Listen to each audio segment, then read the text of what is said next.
Ladies, I am here tonight on the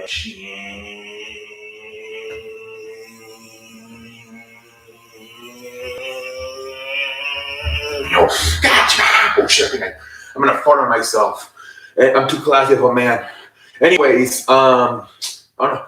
Let's do um some wrestling news here tonight on a Friday, ladies and gentlemen. So NXT, obviously, they said they did really good this week with that Braun Breaker Seth Rollins match. They said they had 700,000 views for the show. That's the most they had like in 3 years. I think since 2019 they moved to USA Network. It's the best show they had. So congratulations to NXT.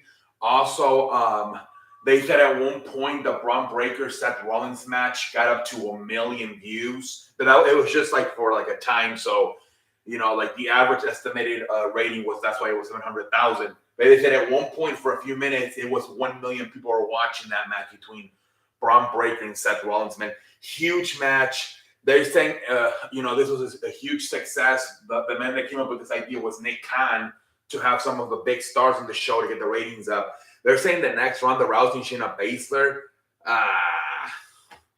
I don't know about that one. I don't know where it's going to do 1 million or overall on the show 700,000, but we'll see what happens.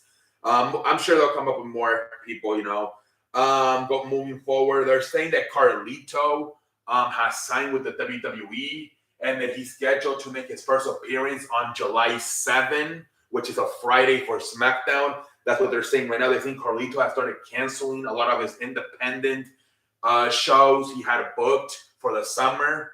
And the belief is he has signed with WWE and he's going to be brought in a few weeks on SmackDown. We'll see what happens, man.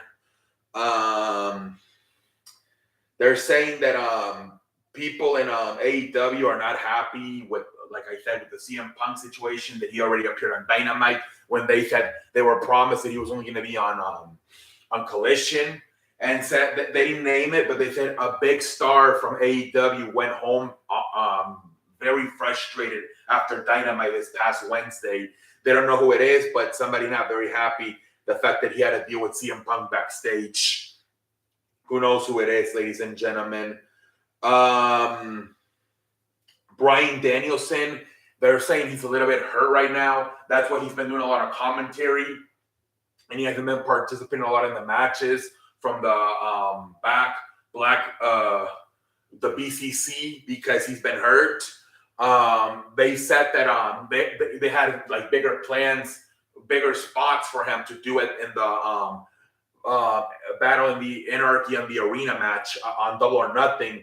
But they couldn't do them because of his injuries. But they said he's still scheduled to wrestle this match on Forbidden Door versus Okada despite the injuries. And that's why they're slowly starting to move him more into maybe like a writer, like for creative.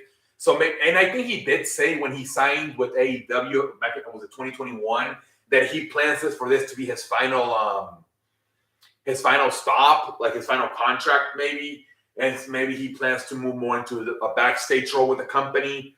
So could he retire? There's a good chance he's coming to retire soon. And last one, Johnny.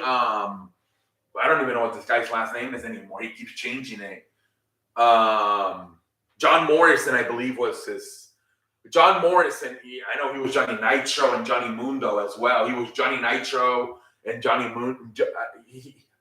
Nitro, Johnny Mundo, John Morrison, whatever you want to call him, made his appearance on Dynamite.